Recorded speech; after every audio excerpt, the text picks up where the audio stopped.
Lamborghini e Ferrari representam o que há de mais esportivo e poderoso no atual mundo automobilístico. Mas no início não era bem assim. A Ferrari fabricava seus carros num galpão nada glamouroso e a Lamborghini era uma fabricante de tratores. A história das duas marcas se cruza quando Ferruccio Lamborghini compra uma Ferrari e reclama para Enzo Ferrari que a embreagem do seu carro era horrível. Ao que Enzo respondeu: um fabricante de tratores não pode reclamar da embreagem de uma Ferrari.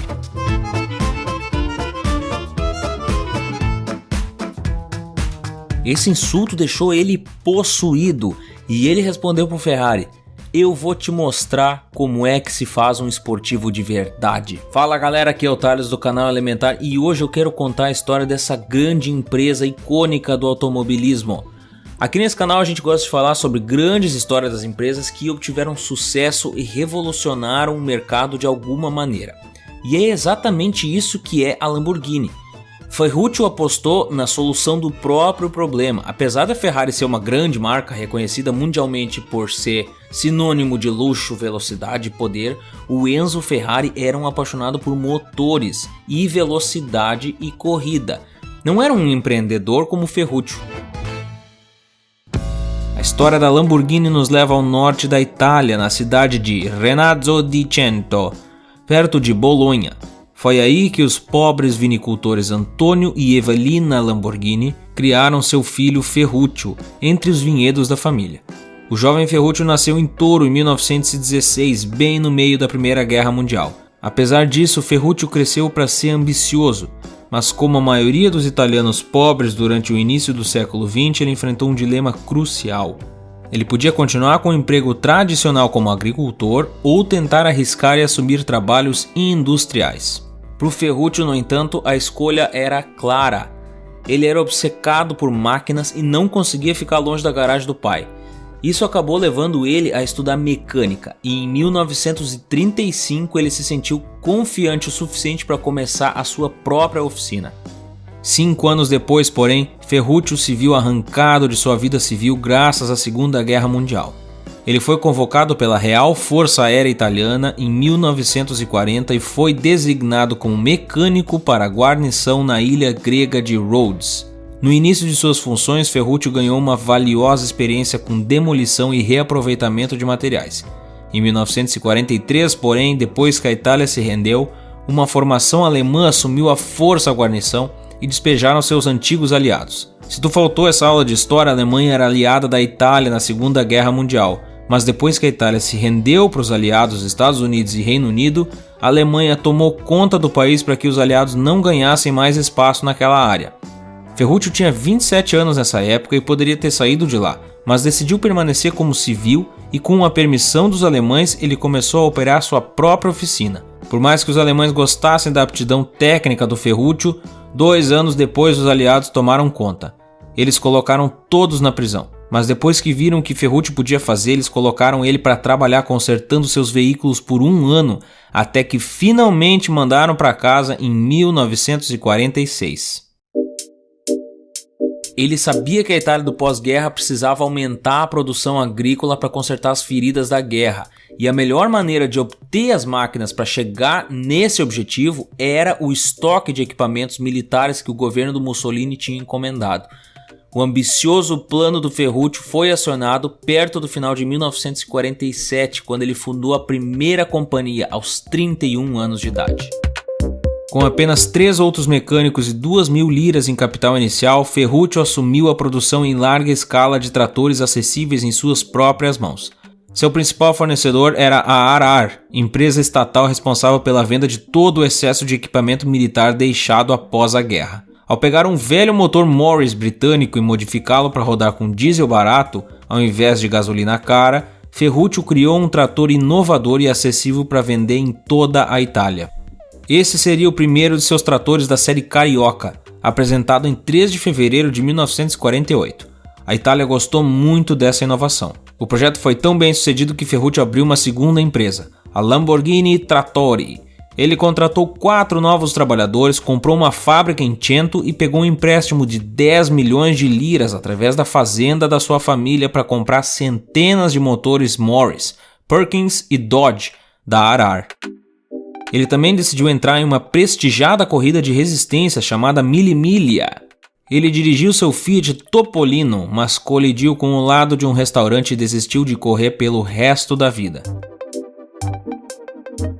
Apesar disso, a empresa estava indo bem. Em 1950, a Trattori tinha uma força de trabalho de 30 pessoas e podia produzir mais de 200 tratores por ano. A demanda estava crescendo rapidamente. Em 1951, Ferruccio adquiriu 1.000 metros quadrados de terreno sobre os quais ele construiu uma nova fábrica. Em 1951 também veio a introdução do trator L33, o qual a popularidade foi beneficiada através dos subsídios do governo aos agricultores que usavam máquinas feitas em casa. Depois de assinar um acordo com a Motorenwerken Mannheim para seus motores a diesel, a Lamborghini poderia agora produzir tratores inteiramente por conta própria. Nova fábrica do Ferruccio produziu seu primeiro trator em 1956 e nesse ponto ele havia simplificado o design do motor, trazendo mais eficiência ao motor e ao processo de produção.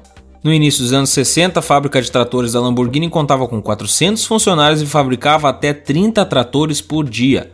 Ou seja, além de várias outras inovações no setor de tratores, Lamborghini já era uma fábrica consolidada. Alguns de seus maiores desenvolvimentos ao longo do tempo foram uma série de tratores refrigerados a ar, motores e até conceitos de helicóptero. Além disso, em 1961, Ferruccio inaugurou uma outra fábrica, dessa vez de aquecedores a óleo. Aqui é um ponto muito importante na história da Lamborghini, porque o Ferruccio estava comprometido em ser um homem de negócios e não parou na fábrica de tratores. Ele reinvestiu com muito sucesso o capital que conseguiu através da venda dos tratores. Tudo isso aos 45 anos de idade. Apesar de ser um empresário, dentro dele ainda havia um mecânico que era crítico com relação a falhas de engenharia. E é precisamente aí que a história de Enzo Ferrari e Ferruccio Lamborghini se cruza. Sendo apaixonado por carros com muito dinheiro e morando na Itália, talvez seria óbvio que ele teria uma Ferrari. Não somente uma, Ferruccio teve várias Ferraris ao longo da vida. Ele gostava delas apesar de achar que o interior era muito simples e que elas eram barulhentas demais. Depois de gastos excessivos com reparos nas Ferraris dele, especialmente com quebras de embreagens, ele resolveu levar o carro na fábrica da Ferrari e conversar com o Enzo pessoalmente. Foi aí que a fatídica frase foi dita por Enzo Ferrari: um fabricante de tratores não pode reclamar da embreagem de uma Ferrari. E aqui é que mora a grande diferença entre os dois. A diferença é justamente o empreendedorismo. Se fosse pelo Ferrari, ele fabricaria motores e somente participaria de corridas para o resto da vida. Mas o dinheiro estava ficando curto e para continuar financiando as corridas que um homem chamado Luigi Chinetti entra na história como o verdadeiro homem de negócios que o Enzo Ferrari não era. Ele veio com a ideia certa na hora certa, vender Ferraris na maior e mais crescente economia do mundo, os Estados Unidos. Para comprovar que o Enzo Ferrari de fato não era um homem de negócios, ele a princípio não estava muito interessado na ideia de ter que adaptar os carros dele para o consumidor comum e para as estradas dos Estados Unidos. Mas Luigi convenceu ele dizendo que isso ia trazer financiamento para o verdadeiro sonho do Ferrari: as corridas. Não era necessário convencer Ferruccio a abrir um negócio e comercializar um produto com fins lucrativos para o consumidor comum. Afinal, ele já tinha feito isso 2 vezes e era um homem de negócios de sucesso. Além disso, ele estava bem ciente dos lucros que a indústria automobilística poderia proporcionar. Foi aí então que surgiu a Automobile Lamborghini. Para o emblema da marca, Ferruccio escolheu um touro.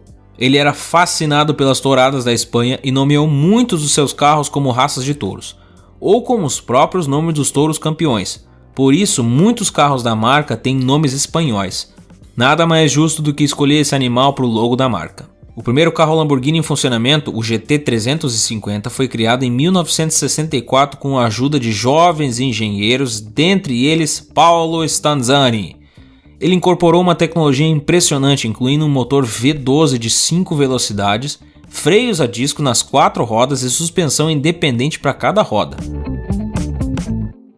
Agora presta atenção aqui, o primeiro carro Lamborghini de verdade foi lançado quando Ferruccio tinha 48 anos de idade, quase 50 anos para começar algo que deixaria ele marcado na história do automobilismo.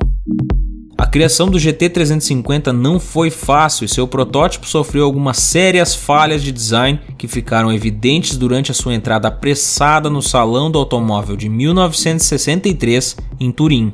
A questão mais notável foi o fato de o próprio motor não caber dentro da carroceria do carro. A solução de Ferruccio foi encher o compartimento com tijolos e manter a tampa fechada durante toda a duração do evento. Afinal, o show era para olhar os carros, não dirigir eles. Passadas todas essas dificuldades, no final dessa história toda o GT350 foi uma obra-prima técnica e recebeu elogios de críticos e clientes. Em 1966, a Lamborghini criou o 400 GT e o Miura P400. O Miura foi especialmente notável por estabelecer a posição central traseira do motor como padrão para todos os carros de alto desempenho da época, um padrão que é usado ainda hoje.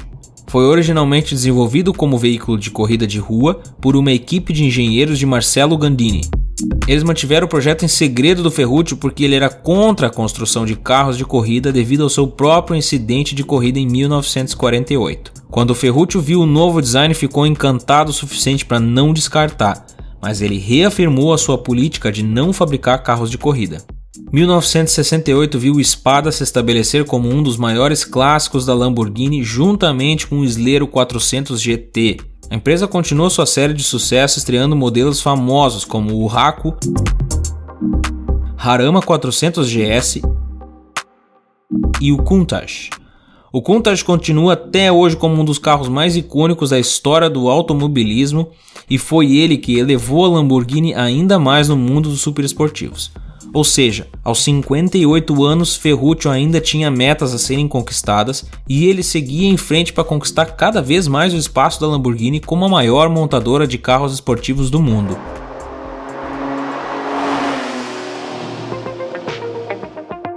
Os anos 70 chegaram e com ele vieram tempos difíceis para a Lamborghini.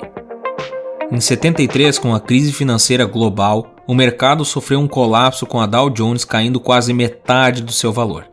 Ao mesmo tempo, o preço do combustível aumentou muito e acabou mergulhando o mundo automotivo numa crise muito forte. Como se tudo isso não bastasse, a Lamborghini Trattore também tomou um tufo sacana quando um acordo para fornecer 5.000 tratores para a Bolívia foi cancelado após o golpe de 1971 de Hugo Banzer no país. Ferruccio fez o que deu para manter vivas suas várias empresas. Ele finalmente encontrou compradores para os tratores não vendidos, mudou a fábrica de aquecedor a óleo para Dosso na Nigéria e ele foi forçado a vender ações da Lamborghini para investidores externos para salvar seus negócios de irem à falência. A crise acabou com Ferruccio. Embora ele tenha conseguido salvar a Lamborghini, ele se aposentou numa época de início de greves generalizadas e da sindicalização de trabalhadores que começaram na Itália. Em 1973, ele vendeu a Lamborghini Trattore para outro fabricante italiano de tratores. Um ano depois, ele vendeu o resto da participação de 49% que restava da Lamborghini para um empresário suíço chamado René Leimer. Um amigo de René já havia comprado os primeiros 51% e junto eles esperavam reviver a marca. Apesar das tentativas, eles falharam e eventualmente a Automobile Lamborghini foi forçada a entrar em liquidação jurídica. Em 1980, o governo italiano vendeu a Lamborghini por 3 milhões de dólares aos irmãos Mimran, dois empresários franceses que possuíam grandes plantações de cana-de-açúcar e moinhos de farinha na África. Os irmãos queriam repaginar todas as instalações da Lamborghini e montar uma nova equipe de engenheiros, mas eles rapidamente explodiram o orçamento e acabaram vendendo a empresa. Depois de idas e vindas, em 1987 a Lamborghini chegou às mãos da Chrysler, que queria importar os carros para os Estados Unidos. Menos de 5 anos depois, no entanto, a Lamborghini ainda não havia lucrado, e assim a Chrysler vendeu a marca para um conglomerado indonésio. Na verdade, os indonésios conseguiram restaurar um pouco a marca. Em 1996, a Lamborghini obteve um lucro modesto de 120 mil dólares. Em 98, uma crise financeira atingiu a Ásia e a Lamborghini foi vendida mais uma vez. Só que dessa vez o comprador era Ferdinand Piëch, da Volkswagen. Ele também havia comprado a Bentley e a Bugatti no mesmo ano. Sob os cuidados da Volkswagen, a Lamborghini encontrou uma estrutura otimizada e eficiente, e isso permitiu que ela finalmente começasse a retomar o seu lugar no mercado de carros esportivos de luxo. Para se manter competitiva no mercado forte como o automobilístico, a Lamborghini investe pesado na divulgação da marca ao mesmo tempo em que investe forte em pesquisa e desenvolvimento de materiais. Eles ampliaram as categorias para atrair uma gama mais ampla de compradores com diferentes orçamentos, mas até os preços mais baixos ainda são ridiculamente altos para o brasileiro médio. Muitas empresas grandes estão utilizando essa estratégia. Ampliando as possibilidades para compradores pode significar mais compradores e mais caixa para a empresa. Quem fez isso de forma brilhante foi a Porsche, primeiramente com o Boxster nos anos 90 e depois com a Cayenne no início dos anos 2000.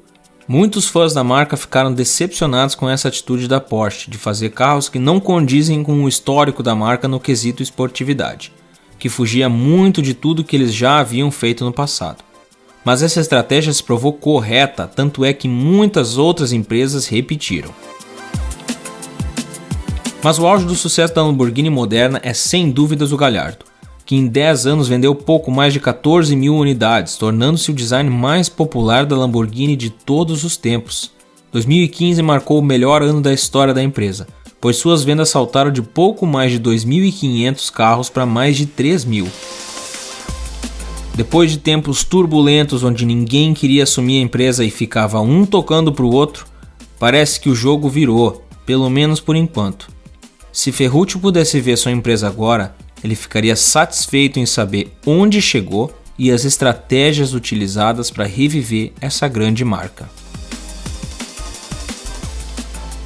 Bom, agora que nós temos algumas lições dessa história incrível. A primeira delas é a atitude de faça você mesmo do Ferruccio.